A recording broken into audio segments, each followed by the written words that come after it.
I'm Robin Swithinbank, watch critic and editor of the Jackal magazine. And today we're talking about Bell Ross watches. Bell Ross is a fascinating company. They came to watchmaking with very different aspirations. A company that makes its watches in Switzerland. It's actually based in Paris. Its watches are often bold and experiential, and they're much closer in spirit to Daft Punk than to Place Vendôme. They set about trying to create these very strong masculine watches which could be worn by bomb disposal experts and firemen. They found a real niche with pilots in particular though, and they became particularly famous producing these oversized, square-cased, cockpit-inspired watches. This was the BR01, which I think became one of the most iconic watches of that mid-noughties period.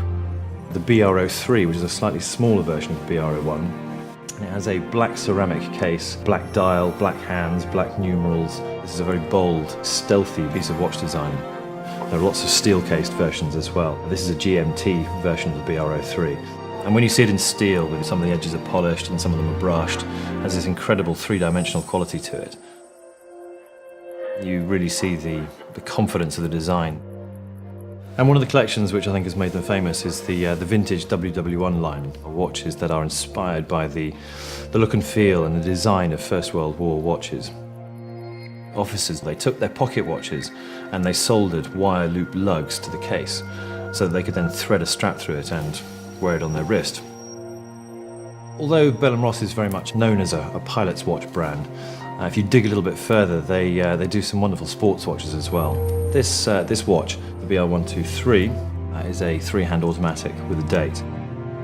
So you get all these lovely layers of designs. So you have the sand-coloured numerals and the sand-coloured hands, but then you have a little bit of red script, which is a nice sort of subtle detail. The attention that they've paid to merging the case with this bubble sapphire crystal, a very deliberate design statement. This is actually a 126 chronograph flyback, which means that when you start the chronograph running, you can reset it and restart it simply by pressing one of the buttons.